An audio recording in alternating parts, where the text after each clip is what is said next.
This is episode 13 in our series Spiritual Lessons from World War I.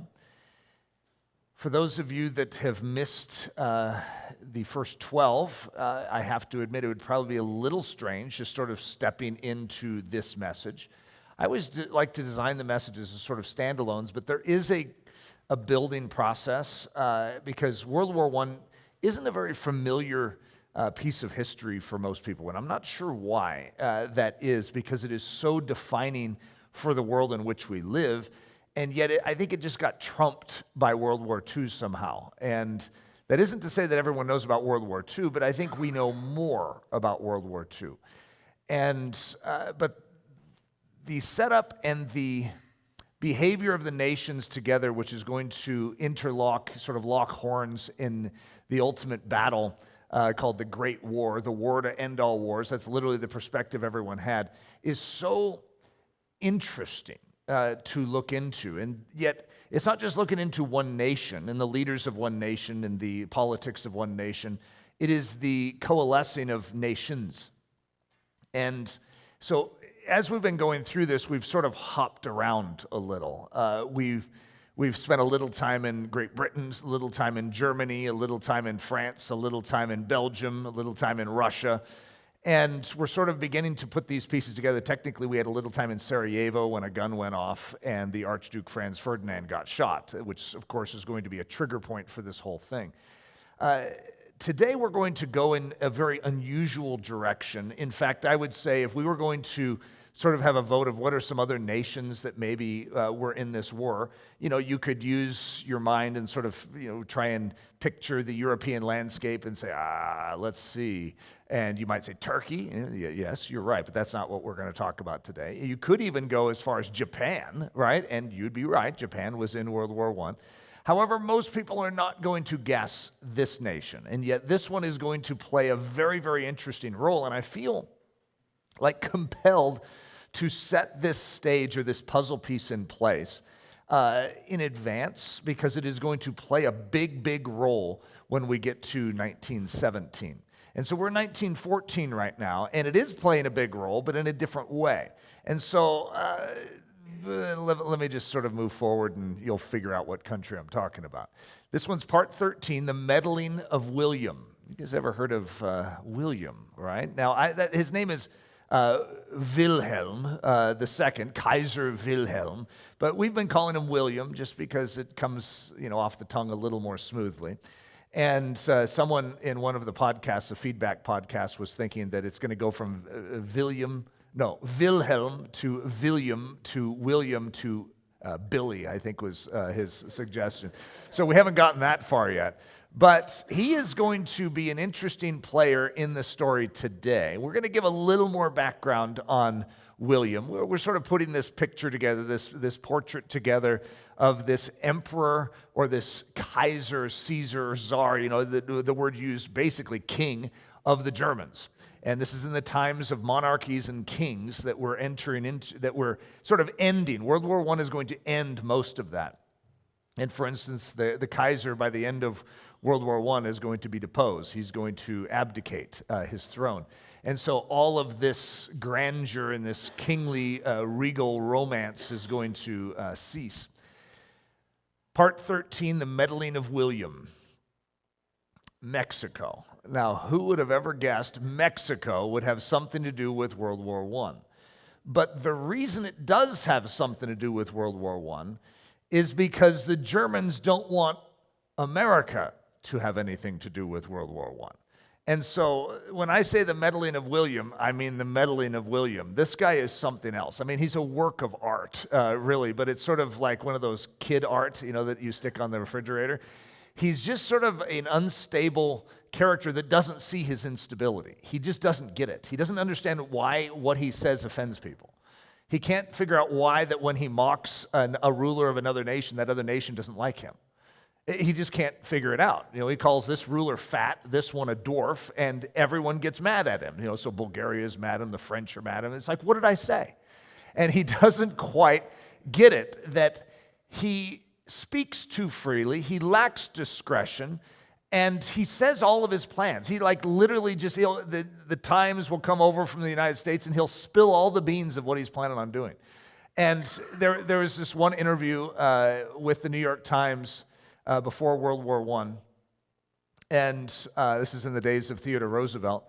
Because the Kaiser's been around a long time. He's not a president. He doesn't just serve for 4 years and then have to get reelected. He's a king. So he's been around, I think, since 1885, right? And so now we're in, 1914 at the start of World War I. This guy's been around the block, and so he's just sort of settled in. Meanwhile, all these other politicians sort of rise to power and have to deal with him. And so Theodore Roosevelt and Kaiser Wilhelm, if you could just imagine their relationship, that's a humorous study in and of itself, which is a little distracting from World War I. But the Times is going to come back, and they're literally going to submit the interview that they just had with William to the president to say, should we publish this? Have you ever heard of a magazine or a newspaper doing that? And that's how sensitive the information was. It's like, this could create international instability. And I don't remember, the famous quote from Theodore Roosevelt was like, in the strongest terms, I encourage you not to.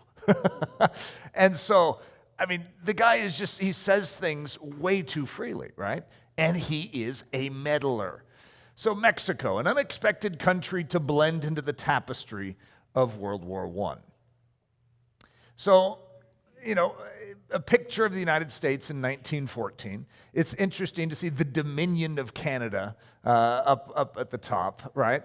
You have Mexico down on the bottom, and then you see the Baja Peninsula, which is just below California, just below San Diego, and I'm going to put a star right there on the map, which is right near the tip. If you're hearing this via the podcast, at the very bottom of the Baja Peninsula, Magdalena Bay, Mexico.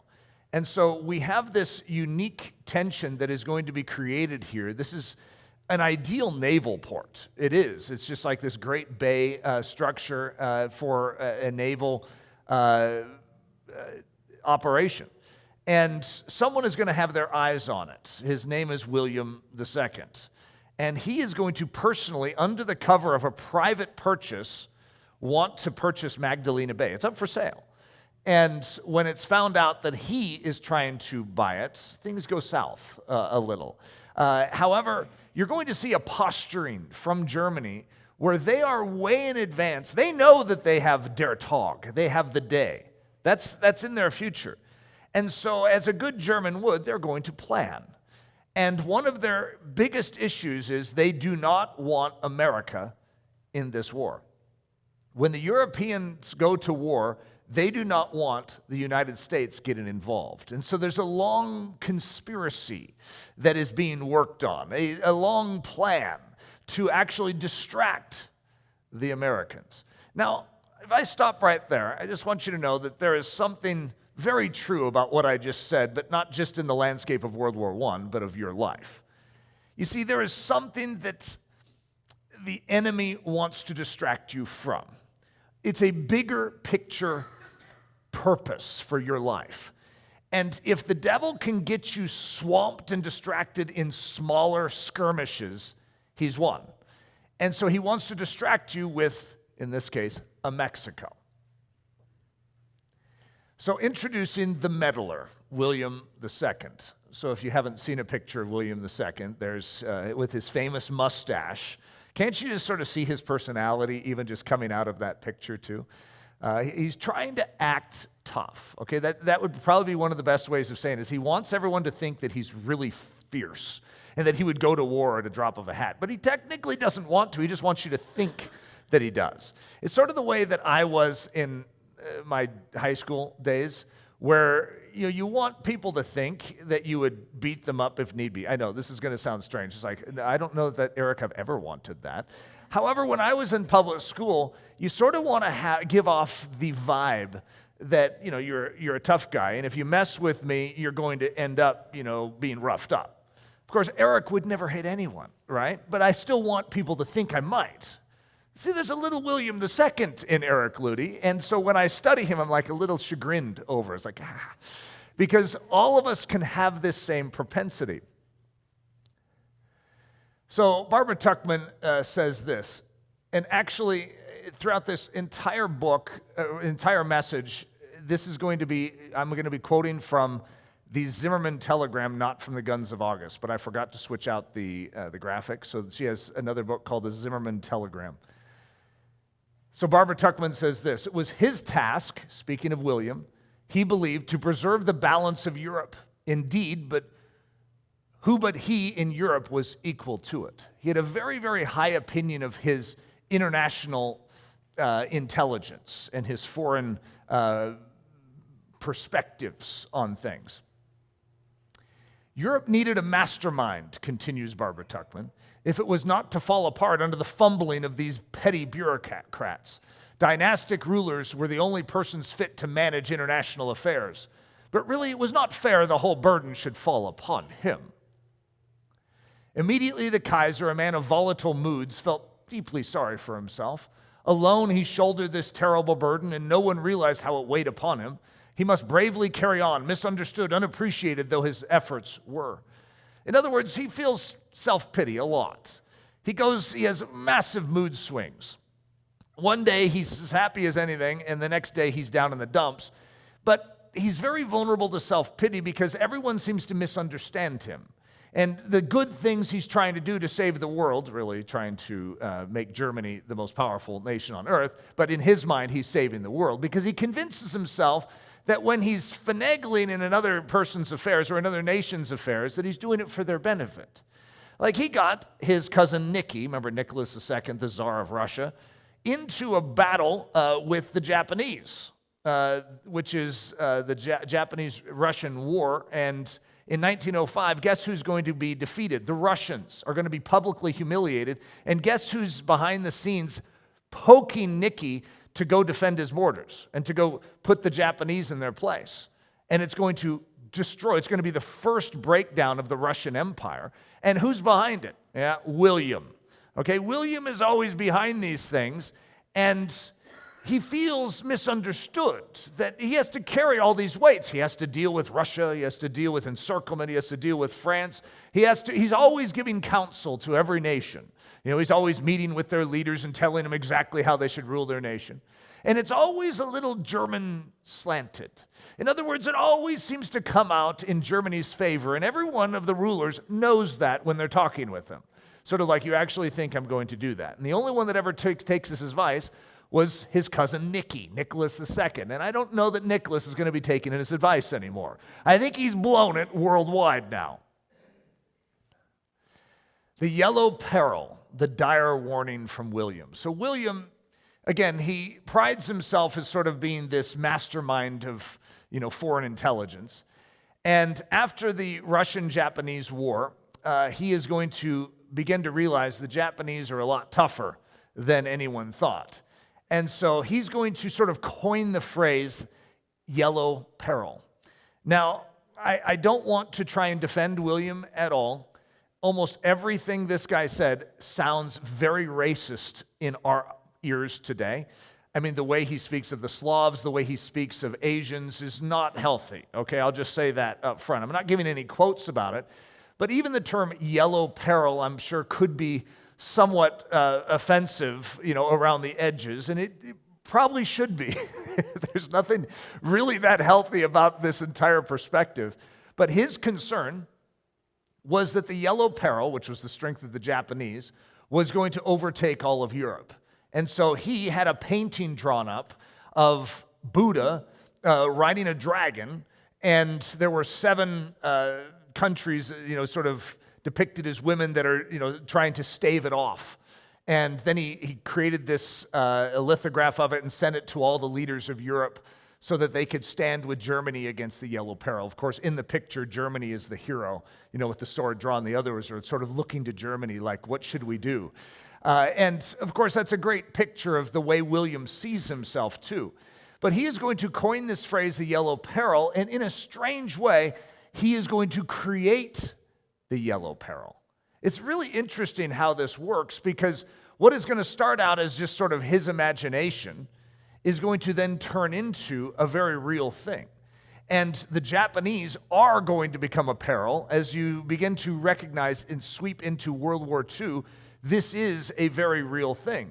But what starts as yellow peril is ultimately going to come to William as something that he respects. He really likes the Japanese. In fact, he ends up siding with the Japanese. And if you think about that, what he starts out is like trying to create this phobia of is actually going to be something he allies with in the future.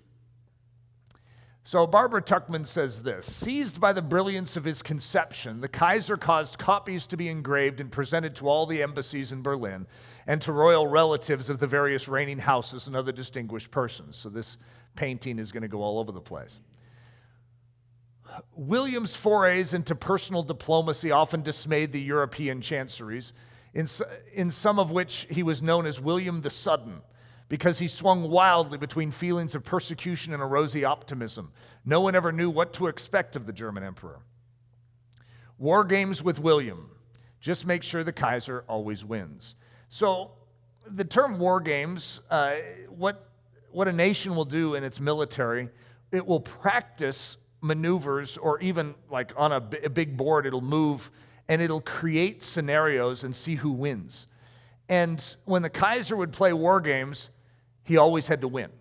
So whatever side the Kaiser was on, he won. And so obviously that doesn't train your military very well for how to be realistic in battle when the Kaiser always wins, because in real life, the Kaiser doesn't always win, which is going to be somewhat of a shocker to him in World War I when he starts losing things. It's like, how could I lose? I'm the Kaiser. I mean, he always wins in the war games. And again, this is an unhealthy perspective. I'm not trying to defend William. I'm just trying to explain him. Barbara Tuchman says, Bismarck, remember Otto von Bismarck? He's the guy that was the Realpolitik. Bismarck said of William, he wanted it always to be Sunday. And I guess Sunday to William was a very happy day, right? So he wanted it always to be Sunday. William's Byzantine court assisted him in this illusion by providing him with his own morning paper in a special imperial edition of one, made up of carefully excerpted items from the world press, printed in gold. So this is how they made it always Sunday for him. Even his newspaper was gold ink. That's William. The secret treaty of 1911. We could also call this Kaisergate. I made that term up. But this is like governmental scandal at a very high level, okay, that is going to manipulate nations. And guess who's behind it? William II is behind it. And so this is where we start getting some of the cloak and dagger spy network stuff, which is actually a really fun aspect of World War I and World War II. But we get a little of it. We'll dip our toe into it in this message. So there's a few contributing factors to this Kaisergate, as I'm calling it. One is the building of the Panama Canal. So the Panama Canal is going to start being constructed in 1904. It is going to finish being constructed August 15th of 1914. Isn't that interesting? It's like literally we just started World War I. August 4th of 1914 is when the Germany is going to invade Belgium. So August 15th of 1914, it's going to be concluded. This is a major accomplishment. That is, nations have been trying to figure out a way to cross through South America without having to go around the Horn for a long time. And now suddenly it's been accomplished. And so, but this is going to become a player in this because that is a political issue too, of strength of military potential. Then we have the yellow peril, which I already explained to you, mixed with the mysterious 10,000 Japanese, which I'll explain in just a second. And then I'm going to say Texas. Mexico, just like France, has an Alsace. Now, we don't oftentimes think of that as, if you're from North America, you just sort of look at Mexico, because in my lifetime, Mexico has always been a somewhat weak country. They haven't been a dangerous threat to us. If Mexico said that they were going to attack America, most Americans would chuckle. They're like, you're going to attack us? That isn't even possible. Okay, now, back in this time period, early 1900s, it was a very volatile situation. And whereas I wouldn't say that America was threatened and they felt like they were going to be overtaken by the Mexican government, I think what they were concerned of is that the Mexicans had an ally known as the Japanese. And this is where the Kaiser, William, is going to stick his finger into it. He wants to create that tension. Why? Why would he want to create a tension? Why would he want to stir things up? Because he wants America to be busy at home. He wants America to be tied up in their own skirmishes, defending their own borders, so that when he attacks through Belgium and hits France, he doesn't have to deal with them, being the moral good guy on the scene. So Mexico has an Alsace, which is a weird thing, but when they lost Texas, they still look at Texas as theirs. Like, that doesn't belong to the United States, and so this is going to create some huge skirmishes right at this time. And the mysterious 10,000 Japanese, maybe I should explain that. The Kaiser has a source, and this source is going to see 10,000 Japanese secretly working, and they were soldiers, okay, but they're in disguise, right at the Panama Canal, and they're ready to overtake it and seize it. Okay, so this is back in 1911. And so the Kaiser is like sticking his finger in all of this, and then he's going to begin to stir the pot more with all sorts of different ideas. But he's always thinking about this. That's why he even wanted to buy the bay, Magdalena Bay. It's like, hey, I could do a lot right there. I mean, this would be a great location, because then he could bring his military, his naval ships right there and just sort of control the situation.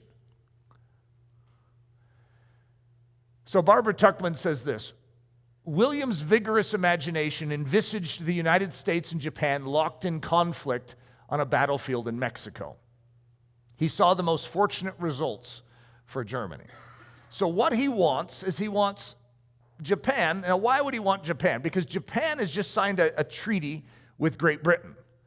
And that's, Great Britain has betrayed the white race, is what Kaiser Wilhelm looks at it as, because they have sided with the yellow peril. And so he wants to distract the yellow peril over to Mexico. And so what he wants to do is stir up some kind of tension between the United States and Japan, and then see if he can hint towards a treaty between Mexico and Japan, where then Japan can leverage Mexico to attack on the border, to totally distract the United States. You have to admit, it's a pretty good idea if you're into those sorts of things. And the Kaiser is. Obviously, he didn't have something better to do with his time than to dream up portraits and how he can have them painted and how he could distract all the other nations so that his nation could thrive. The moment the United States invaded Mexico, says Barbara Tuchman, the smoldering anti-Yankeeism south of the border would burst into flames throughout Latin America. Yankee domination of the continent would end. Germany, ambitious to expand her commerce and influence, would at last have the free field she deserved and had long sought. So this is all in William's mind. Properly exploited, the Japanese menace would surely provoke the Americans to invade Mexico. Another pleasing consequence occurred to the Kaiser. In a war between the United States and Japan, England would have to support America, and that would cost her her Japanese ally. So remember, Great Britain and Japan are now allies, but if Mexico and Japan formed a union and came against the United States, then what would Great Britain do? They would have to side with America in his mind, right? Which would then split Japan from Great Britain. So I don't know how many of you sit around and think about stuff like this, but this is the most bizarre thing, that this guy is going to go to these lengths to do these things, to mess with our business over here. I mean, we're a new upstart nation. We're trying to get our feet under us. We don't need a meddler from across the Atlantic Ocean. The Kaiser's worrying mind, endlessly scheming, had now found a new candidate to defend the white race against the yellow, America. And Mexico would be the battleground. How simple, how natural. One had to convince the heedless Americans of their mission. That was what he then set off to do. And he had an entire strategy of how to approach Theodore Roosevelt with this, to get Theodore Roosevelt all stirred up about these 10,000 Japanese. I mean, the whole thing that he had sort of whipped up. And Theodore Roosevelt didn't buy it. I don't think Theodore Roosevelt had a very high opinion of William II. I'm just going to say it that way. In other words, I know what you're trying to do. And he didn't buy it. That didn't stop William. Okay, William then in the next administration, because Theodore Roosevelt was 8 years, and that's really where the Panama Canal is going to come from, is Theodore Roosevelt. And then William Howard Taft. He served 4 years right up until basically World War I, because Woodrow Wilson is going to be the president during World War I. But Howard Taft now inherited William II, and he has to deal with all of William's schemes. This is what Barbara Tuchman says. If America did not or would not understand these portents, a secret treaty between Japan and Mexico, Berlin determined to bring them forcibly to her notice. In February of 1911, a German spy named Horst von der Goltz arrived in Paris under orders to steal the draft of a secret treaty. So now we have our secret treaty, which I'm calling Kaisergate, because all these other things haven't worked so far, and William is working hard. Now, there are tensions between Mexico and the United States because of all this. I mean, Germany is literally stirring the waters constantly. And Germany comes in and pokes Mexico in the eye, and then Mexico is like, whoa, who did that? And then Kaiser William points at the United States and says, I can't believe they just did that to you. And then Kaiser pokes America in the eye, and then America's like, hey, who did that? And it's like, I can't believe Mexico did that to you. This is literally what he's doing. Okay, he's trying to create animosity. By the way, as I go through this, I want you to recognize I am describing the Christian life to a T. The enemy tries to create the same dynamic in our souls. So there's this thing, it's called the secret treaty, that Kaiser William II, is privy to. And he knows that there's a secret treaty between Japan and Mexico. Okay, now, I'm not even going to say there wasn't, okay? I don't want to go that far. However, there's a lot of sketchy details to this with the Kaiser's fingerprints all over it. And so what he's going to do is he's going to start spreading this disinformation around about a secret treaty between Mexico and Japan to attack America, that they are going to work together. They're going to use their shorelines of Mexico as naval bases for the Japanese to sort of set up shop to attack. They're going to use their transcontinental railway system to get the Japanese across to hit at the Gulf of Mexico and on the shoreline of California. You can imagine how that made the Americans feel.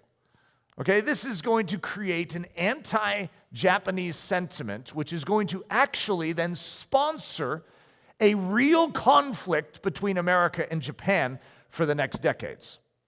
Okay, so I mean, it's very real. California is going to pass laws that no Japanese can buy agricultural land, that they can do this or that. And the Japanese back home are going to be offended that the Americans are so racist against them. And yet, what started all this? In other words, what we have is a meddler in the mix that is actually creating these imaginary situations. I know if I call it imaginary, there's probably substance always there, right? There's things happening, but who created that substance? And so what we have is this story. It's a great story, by the way. In February of 1911, a German spy named Horst von der Goltz, and I'm sure I'm not pronouncing his name right, but even saying it wrong is sort of fun, arrived in Paris under orders to steal the draft of a secret treaty. So the Germans are going to take it upon themselves to discover this secret treaty and to make it known. Okay, it just happens to be the Germans that are going to find it, right? Von der Goltz, according to an embellished confession he later made, attached himself to Limantour, who's the Mexican finance minister. So they're in Paris right now. And with the aid of a Rolls Royce, several Apaches from the Paris underworld, a wild party, and a drugged bottle, succeeded in rendering the Mexican minister unconscious and extracting from him the vital document in the most approved cloak and dagger manner. Immediately, two silent black-coated couriers from Berlin appeared. Berlin is the capital of Germany, if you haven't put that together yet. Appeared and relieved him of his loot, and in a few weeks, a photographed copy of the secret treaty was laid under the startled eyes of the American ambassador to Mexico, Henry Lane Wilson. Now we have evidence, a smoking gun, right, that came straight from the Germans. The Germans have a photographed copy. Of course, I think it's Henry Lane Wilson said, this never happened. I don't even know what you're talking about. However, the story still lives. And the American public is going to be very impacted by this. You see, whether or not something is true or not really doesn't have anything to do with it. It has to do with what people believe is true. And of course, what I just described was the way the media works today. In other words, it's the same exact principle. You say it's true, you say it's true, you say it's true. It's disproven, but people still believe it's true. And so this is the same premise that Germany is functioning on. Persuade, persuade, persuade, give enough evidence to make everyone think, and even though when they examine the evidence, they're going to find that it's totally made up. I don't know, we could just go back a few years in American history and we're going to see these exact storylines. But people will still believe it, and they will go to their deathbed believing it because they saw the photographed copy with their own eyes. Yeah, but who made the copy, and what was it a copy of? Who drafted up the thing you even took a photograph of? In other words, what we have, classic conspiracy stuff right here, okay? Now, the thing for me, I'm not a conspiracy guy, okay? I don't get into that because I don't want to be distracted. There's a lot to get distracted with in this life, and I don't have the time to be distracted with what the devil's doing. I really want to be an expert in what God is doing in this earth. However, it is important for us to recognize that the devil wants to get us off our game. He wants to get us distracted from where we're supposed to be using our military force, our military strength, to get us fighting small skirmishes. Despite anguished denials by Japanese ambassadors in all the capitals and by Mexican officials, could you imagine what this felt like for Japan and Mexico? It's just like, no, we didn't make that. We do not have a secret treaty. So listen to this. Despite anguished denials by Japanese ambassadors in all the capitals and by Mexican officials, the report persisted, reverberating with most relish and embellishments from Germany. The German press, in an access of wishful thinking, firmly predicted that the Americans would cross the border within 3 days, overthrow Diaz, the Mexican president, and annex Mexico to protect the Panama Canal. You see, they're trying to self-fulfill prophecy. This is what they want to have happen. They want this tension. They're trying to stir up a war. Why? Why would someone want to stir up a war between America and Mexico when they're way over here in Europe? It's because what Germany is up to is very strategic. It's more strategic than most of us probably think, right? In other words, this isn't the way we live. However, the Germans have Der Tag, and they've been working on it for decades. Schlieffen has developed his plan, and for that plan to work, this needs to be true, this needs to be true, this needs to be true, and this needs to be true. Now, one of the things that needed to be true was Belgium needed to acquiesce and let them through. Because if they don't, Great Britain could come in, and Great Britain can't. They must not come into World War I. But the other one was we must not engage the United States. And so how can we deal with both? Well, first of all, we had what was it, like $1 billion to give to Belgium's king? And that was part of the plan to woo Belgium to be silent and to allow them through, which backfired because Albert was underestimated. But then on the other side, we need to somehow distract the United States. Now, in this picture, I would like us to be the United States. I know it feels pretty good if you're, from this country, like, yeah, all right, go U.S.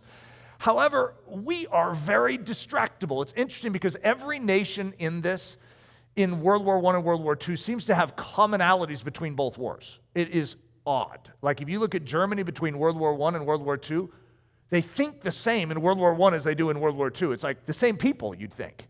They are the same people, right? They have the same inclinations. Russia, classically understood as the bumbler in the very beginning, and then they grow into the colossus, right? You're going to see similarities. You're going to see Great Britain divided, full of faction at the very time that they need unity more than anything else. And that's World War I and World War II. The United States, we're distracted with home front issues in both wars, both times. We are easily playable in this department, obviously. In the first one, we're distracted with Mexico. In the second one, we have the Great Depression. And we're sucking our thumb in the fetal position, and we don't have time for that because we're just trying to survive over here. That literally, when World War II is starting, we are in the Depression. To think of us actually going to war is almost laugh out loud ridiculous. We can hardly even get our own nation together, let alone try and solve European conflicts. And you have to recognize that there is a bigger purpose that we have as individuals, and so often we're falling for the same thing. We have a skirmish on our Mexican border. We have the Great Depression in our life, and as a result, we're not functional for what we're actually here for. So Barbara Tuchman says this: so fast flew the rumors that President Taft felt obliged to deny publicly that the mobilization was concerned in any way with Japan. He had moved his soldiers to, I don't know, it was El Paso, and they were doing different things, but it was actually because of a Mexican conflict. It had nothing to do with Japan, but the media was all over this. Look at, he's even preparing us for war, for an invasion from Japan. He was telling the truth, but nobody believed him. The less so because Germany took a certain step to make sure nobody would. So here's a pretty good summation of the whole thing. The entire thing was a German invention. Isn't that just an amazing thought to think that all of this crisis, all of this drama, all of this distraction is an invention of who? This is William II. This guy, I know we've sort of put him in the category of an imbecile, but he is a fairly smart guy. He just uses his smarts in a very weird way. In other words, he's very self-focused. He wants his newspaper in gold ink, and he wants the world to serve at his feet. He thinks everything should be built around Germany, and so all of these things that he's doing out of a good heart. Oh, a caring heart. I care about, the situation of the world. No, he cares about Germany. Here's Barbara Tuchman. Germany had succeeded not only in making Americans believe in the possibility of joint Japanese-Mexican action against the United States, but in making herself believe in it. It's interesting how a lie works, because you start with the premise that, this isn't even true, but I'm going to try and convince someone of it, but after a while, you begin to believe your own lie. And now Germany begins to literally function as if there really is this animosity between Japan and Mexico, which, even though you don't know yet, is going to play a big role. There's a reason why I put that quote up on the screen, a big role in 1917. You see, America is going to wake up from its stupor. America is actually going to get into this war, and ironically, this is all going to play into it. And the very guy who's trying to create this muddled mess and this distraction is the very one who's accidentally going to awaken America, which is part of the fun of the story, but I need to hold back a little of it because I can't get ahead of myself. I mean, we're in 1914 right now, and we haven't gotten very far. The strategic souring. This is what our enemy does. He's very good at it. He wants to sour us towards people and relationships. One of his greatest tactics is to try and sour us towards God. In other words, there will be a disaster or a difficulty in our life, and what is the enemy's agenda with that? Can you believe they just did that to you? This is classic enemy, okay? This is what he does. He wants to sour our perspective. In this situation, the meddler, William, is trying to sour America's perspective towards Mexico and towards Japan. He's also trying to work on Japan and Mexico to sour their perspective on America. America is against you. America is racist. America doesn't like Japanese. Well, America had no issue with Japanese until all of this started to happen. And then because of fear and anxiety, you behave erratically as humans, which what we see is the same type of peril with like COVID-19 coming over. And people, in how they behave, they were very nice people until suddenly this came into the story. And now they're very militant. And we saw that in multiple fashions, okay, all over the world. People become awed under duress, and they behave erratically, and they can be violent even to self-preserve. And what you see is as William is meddling in this situation, it's spiking, or I could say souring, those relationships. So we can call it the helpful voice. When the devil comes in, or William comes in, he always tries to sound helpful. This is the way he always attempts to approach it. I don't know if you can see through it, like when the devil tries to do this with you and he gives you counsel of how you could really solve your situation. Here's Genesis 3, and you can hear the helpful voice that is intended to sour Adam and Eve towards God. Now the serpent was more cunning than any beast of the field which the Lord God had made. And he said to the woman, "Has God indeed said, 'You shall not eat of every tree of the garden'?" And the woman said to the serpent, "We may eat of the fruit of the trees of the garden, but of the fruit of the tree which is in the midst of the garden, God has said, 'You shall not eat of it, nor shall you touch it, lest you die.' Then the serpent said to the woman, 'You will not surely die. For God knows that the day you eat of it, your eyes will be open, and you will be like God, knowing good and evil.'" What was that statement right there? That was a creative way of trying to make God look like he's holding back. He doesn't want them to be like him. He doesn't want them to know good and evil. So he is withholding that. Don't eat from that lest you become powerful, lest you become like me. We don't want that. I want to be supreme. And so it's a false accusation cloaked in helpfulness. So when the woman saw that the tree was good for food, that it was pleasant to the eyes and a tree desirable to make one wise, she took of its fruit and ate. She also gave to her husband with her, and he ate. Now, we're not talking about a small moment in history. We're talking about a major event. And the same is true. This can shift world events. When you believe that helpful voice, that diplomacy that is being played, that consultant from the outside that is coming in with that desire to see your life made easier. Oh, I just want to warn you that there are 10,000 Japanese, like in civilian clothes, hanging out, doing, military maneuvers, preparing to attack your borders. Okay, 10,000 that are hanging at the Panama Canal, which, hey, this is American right here. We just spent 10 years trying to build this thing. We're just finishing it up. And what? We have Japanese ready to take over that? And wait a minute, William, you said that your informant told you that he saw them? Absolutely. I've never lied to you before, have I? What you want to say is, yes, you lie every time you speak. However, he always would use that phrase, and I've never lied to you. The hand grenade strategy. So this is the way I've likened it in our life, that we have a walled city. It's called our life. It's meant to be walled. However, our walls are oftentimes broken down, and we have breaches. We have gaps in our walls where the enemy is able to access us, which is why we need to become fortified. The Spirit of God, when he moves into our life, will convict us of sin. He will show us where we have vulnerabilities, and then he will help us repair them. In other words, he's in the business of salvation. He's not just in the business of condemnation. He's not just trying to show us you have a problem, fix it. He actually is saying, hey, we have a problem here in your life. Let me help you restore this. However, when you have a gap, when you have a breach, the enemy's classic technique, which is to spoil your perspective of God, is to take a grenade. This is at least my mental picture for it. And he sees your gap, so he's cunning with the gap. He doesn't just bring in a flood of demons into it. No, he has to be calculated because he doesn't want his devilishness to be blamed on him. He wants his devilishness to be blamed on God.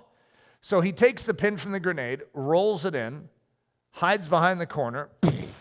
There's a challenge in your life, a disaster, a trauma. The first voice you hear is the William voice. Can you believe God did that to you? You see, this wasn't God. And yet, your first impression in your soul can oftentimes be a lasting one, which is why we need to be very guarded. Because the enemy will give false news, false news, false news, false news, and then even when the truth is unearthed, that false news can still hang in the air. You have to have a renewal of your mind to recognize that wasn't God. You need to repent of your conclusion that you have where you've taken God's nature and brought it down to the level of the devil. God doesn't behave as the devil. It's the devil that has come to steal, to kill, and to destroy. That was not God. And yet the devil is very, very good at souring, at spoiling our perspective. The souring and the survival bait. So he works on one side with the souring of perspective. Then he's going to work on the other side with what I could call the survival bait. You better take care of you. Right now, the world is falling to pieces, and you better watch out for you. You see, this is the going to the grocery store in 2020 and not finding toilet paper type of issue.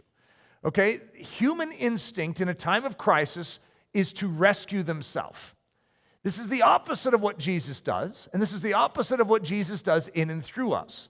However, we need to recognize that the devil's very good at sparking this sort of behavior because it's based on anxiety, it's based on fear, it's based on a threat. And so the enemy's going to whisper, yeah, there's 10,000 down by the Panama Canal. I think they're maneuvering right now. I think they're approaching. I have a source down there that says they're approaching the borderline right now. And even though the whole thing could be false, your soul is instinctively designed to protect yourself, which is why you need to be set free. You need to be set free from an initial vulnerability towards self, to actually say, no, God, I take my cue from you. not from William. William will not define my actions in this life. And so for us, we need to actually transfer from that vulnerability to being a survivor. You see, William's entire goal is to keep you off balance in this situation. He wants to keep you focused on your home front. He wants to keep you focused. When you pray, when you can never move outside of your own life when you pray, even though you're praying, praise God, but you can never move outside because you're dealing with a Mexico border. And you can't seem to get out of your Great Depression funk to be leveraging this great strength that God has given you to change the world. God designed you as a missionary. And yet, so many of us are hampered because of this tactic of William in our life. Luke 14, then Jesus said to him, a certain man gave a great supper and invited many, and sent his servant at supper time to say to those who were invited, come, for all things are now ready. So just imagine the same thing is being said to us. All right, my purpose for you is set. I would like you to come and participate in it. And yet at this exact point, William has already set things in place to hinder us from being able to say, yes, I will lend my strength to the allied cause. There is something that is distracting to us, and the same is true in this story. But they all with one accord began to make excuses. The first said to him, I have bought a piece of ground and I must go and see it. I ask you to have me excused. When we look at these excuses, we oftentimes laugh. Okay, you bought a piece of ground and you need to go and see it? I mean, this is that's pathetic. But every one of our excuses is, because they're all fabricated to start with. This isn't what God designed us for, is to deal with a skirmish on the Mexican border. He designed this thing known as us to actually leverage the strength to impact the world. And another said, I have bought 5 yoke of oxen and I'm going to test them. I ask you to have me excused. Still another said, I have married a wife and therefore I cannot come. And then this is fast forward into verse 27. Whoever does not bear his cross and come after me cannot be my disciple. And then verse 33, whoever of you does not forsake all that he has cannot be my disciple. There seems to be this idea at the very cornerstone of coming to Christ of letting go of the cares of this world and not allowing that bait to have us. Because I think in any situation, in any circumstance, we all sort of have that Mexican border in our life where there are threats, there are vulnerabilities, like what are you going to do for food? What are you going to do for clothing? What are you going to do for a job? I mean, whatever it is, it's the cares of this life. That the devil's saying, you need to tend to that, and if you don't tend to that, well, then how in the world do you expect to survive? And yet Jesus is going to go the opposite direction, and he's going to say, yeah, the heathen seek after all these things. But I tell you, seek first my kingdom and my righteousness, and all these things are going to be taken care of. It's like the equivalent of saying, you focus on what I'm calling you to, and I'll protect your border. You know that and it might even be in my morning session that I'm giving to you guys this morning too, but to the Jews, they had feasts where the men were called up to Jerusalem. And those feasts coincided with harvests. The worst time you could possibly go and leave your field would be when your fruit or your wheat or your barley is ripe. And yet that's when God's calling you up to Jerusalem. And one of the things that God is going to assure the men of Israel is that if they go up to Jerusalem, he will protect their crop. Isn't that just an interesting base promise? It's like, no, you put me first, I'll take care of your crop. However, what is our instinct as farmers? To care for our crop, lest the Philistines come across knowing I am in Jerusalem and take my crop. I can't leave. I have a crop to tend to. Every single one of us has a crop we could tend to. The point is, are we going to give up everything to Jesus and entrust our crops to him? He knows how valuable that is. He knows we need money to live. However, are we going to seek first the kingdom of heaven and his righteousness? I am going to make my strength available to my king, and I'm not going to misuse it on a borderline where the enemy is trying to sponsor skirmishes constantly. Lord, here I am. Use me. Send me. The convincing of William, what does he say? He wants to get you to keep all you have for you. And yet, what does the gospel hinge on? What we'll call the convincing of Jesus, to get you to give up all you have for him. So, in both world wars, America is going to be baited to keep all they have for themselves. And to be honest, it is a very reasonable argument that you could make. Well, we are going to go to America in World War I as we go through this series, and we'll get into the thinking of it, because it actually makes total sense. If you're Woodrow Wilson, you're going to say, why would I spend all my strength over in Europe? I'm trying to survive here. And in World War II, if you're in the middle of a Great Depression, you could imagine why Franklin Roosevelt's like, you know what? My people are really not in a strong position to be leaving their homes and leaving their families and traveling over the Atlantic Ocean to fight in a battle that is not theirs. Sorry, Winston. He's talking to Winston Churchill. They're good buddies. And yet you could understand it. As Americans, you could be thinking totally, and that's what they were. The American public was very much against involvement in World War I and in World War II. And yet, ironically, in both of those world wars, it's America's involvement that ends up turning the tables. So there is something true in that, even though I don't want to say, hey, it's great that America went off to war. That's not my end conclusion. It's just that we are called to a war. We have been given weapons of warfare that are mighty, and yet many of us are not utilizing them for the purposes of the king. We are not ready to go because of skirmishes on our border. And that's where I want God to touch us and to remind us that when we leave our fields to go to Jerusalem, he cares for those things. Father, I ask that you would reveal to us where the voice of William has meddled and where we have bought the lie.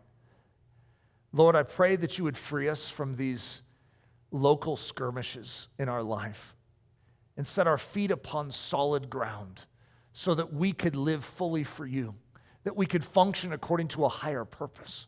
Lord, you've called us to represent you in this world, to care for the weak, the lost, and the dying. Lord, but to do that, we need to have our hands set free from serving ourselves to serving you.